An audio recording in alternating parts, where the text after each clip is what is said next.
Begitu. Orang kadang-kadang kan kenapa stres gara-gara hanya mengandalkan satu mainstream income. Oke.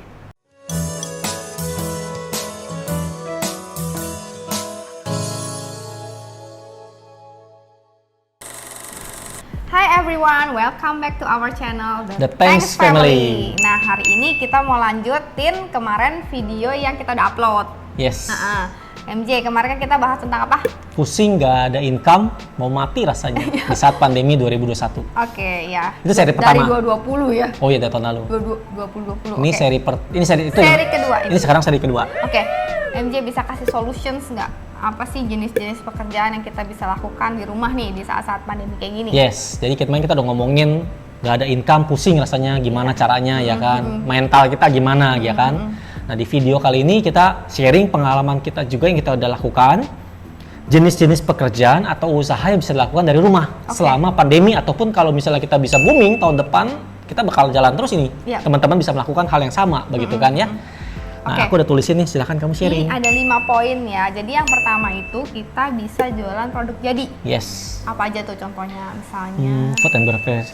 Food and beverage nomor 1 karena food and beverage nggak never die. Yeah. Ya kan? Dan easy to make. Ya, easy to make. Siapa aja bisa bikin. Dan maksudnya orang juga mudah mencari gitu loh. Dan dicari orang gitu ya. Food and beverage itu, terus kemudian ada produk jadi lainnya ya. Yes. Mau baju, mau sepatu, apapun juga ya. Jadi caranya kita bisa bikin sendiri.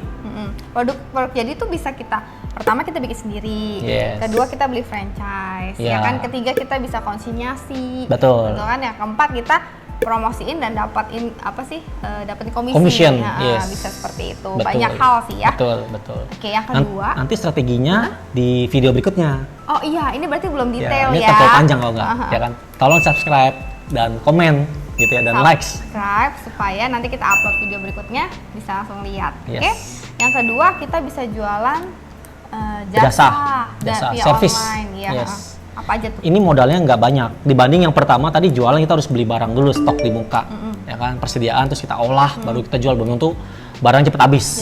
Ya gak, itu ada plus minus risikonya, tapi itu pasti habis barangnya kalau kita pinter bisa menjualkan. Tapi kalau jasa itu supply and demand.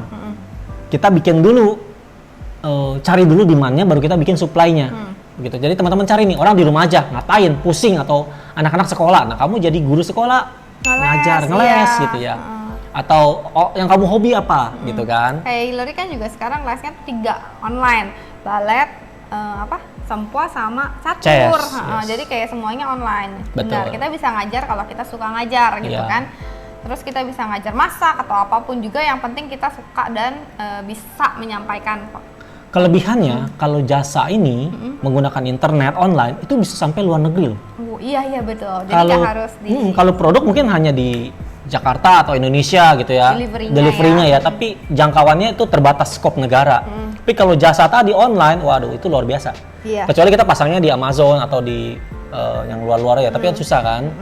Nah, importnya barang repot lah. Tapi kalau jasa itu, wah itu bisa, membernya bisa cepat sekali asal kita bisa memanfaatkan demand apa yang ada di sekarang ini. Tergantung keahlian juga sih, karena nggak semua orang bisa gitu. Kadang-kadang ada yang jual produk tapi bisa laku banget. Betul, gitu kan? betul. Nah itu jadi ada beberapa options. Nah yang ketiga, aku potong lagi. Kalau kalau produk itu bagusnya kita nanti ada strateginya, produk apa yang bisa cepat laku. Iya. Menarik tuh. Menarik ya, ada strateginya. Jadi nggak teman-teman, aku bisa bikin ini nih. Tapi kalau mau jualnya jangan. Gitu ya. Ada yang bocoran sedikit nih. Ada orang bikin produk yang cuma sekali orang beli udah nggak repeat lagi. Itu salah. Jadi cari produk-produk yang bisa di repeat. Atau clue-nya ya. Nah, detail nanti di video berikutnya. Next video silakan, ya. Silakan Len. Nah, lanjut. Yang ketiga ini kita bisa jadi penyedia jasa layanan. Karena kan kita sekarang online ya. Jadi banyak-banyak kayak pengiriman bisa juga gitu, jasa pengiriman, jasa dropshipper, ya kan, bener kan?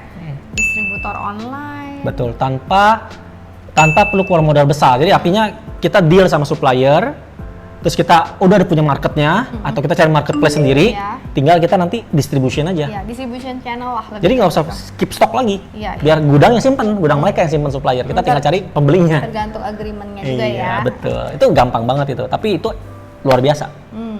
Gitu, hasilnya. Yang keempat, kita bisa jadi influencer, bisa jadi YouTuber, terserah gitu kan. Itu lebih ke hobi sih. Itu lebih ke tapi nggak semua orang bisa ya.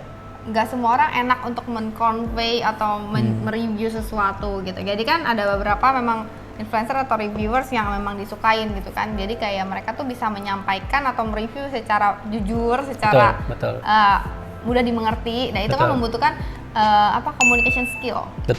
Jadi beberapa orang yang memiliki communication skill bisa mencoba di situ. Yes, nanti kita ajarin juga ya, berdasarkan pengalaman kita juga ya. Kita akan kan kamu udah jadi influencer di Instagram kamu. Udah banyak yang endorse kan? Kalau YouTube kita masih baru. Aku masih pilih-pilih lah, nggak semua, karena ada yang kayak nggak cocok juga sama aku. Nah itu ada rahasianya juga kan, ada cara-caranya kan. Jadi teman-teman, jadi video ini berlanjut terus kalau teman-teman suka ya. Iya, kalau ada requestnya nanti dibahas secara detail. Oke?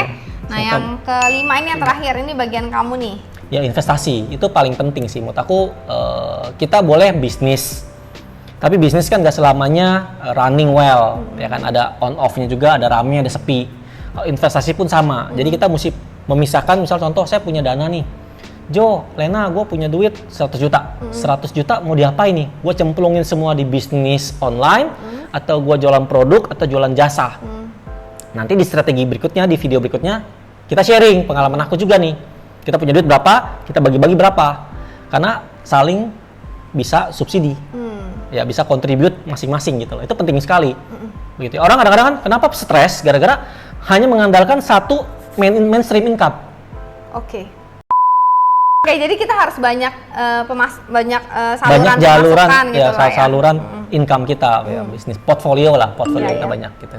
Karena kalau yang satu nggak jalan, kita bisa yang lain. Kecuali kita sudah punya investasi yang bisa menghasilkan dan nutupin semua income expense kita. Nah itu teman-teman nggak usah lakukan ini. Ini buat hobi mungkin. Tapi kalau bagi teman-teman yang struggling, yang lagi pusing banget nggak ada income ya kan. Nah ini ide-ide yang kita bisa sharing dan kita sudah lakukan beberapa hal dan profitnya lumayan begitu ya. Contoh mitra usaha kita Baburo itu minimal 5-15 juta loh sebulan net income. Net ya, bukan net loh, bersih loh. Ya kan? Yang dengan minimum investment kan? Investmentnya di bawah 50 juta. Ya enggak? Itu cepat balik modal. Begitu ya. Oke. Kemudian juga kalau kita mau beli saham atau mau beli apa, kita harus lihat posisinya. Yes, saham biasanya lebih lama ya. Jadi makanya bilang ini jenis-jenis pekerjaan atau usaha yang Anda bisa langsung dapat income-nya di saat itu juga atau di bulan yang sama. Ada yang Anda mesti nunggu berapa lama. Nah jadi itu nanti kita bicara di strategi melakukan ini semua gitu ya. Strategi bisnisnya atau strategi pekerjaan yang kita lakukan di rumah. Nanti di video berikutnya kita akan sharing juga sih pengalaman kita. Oke, sampai sini dulu ya teman-teman. Nanti jangan lupa subscribe, like, dan komen. Nanti kita ketemu lagi di video berikutnya. Thank you. Thank you. Bye-bye.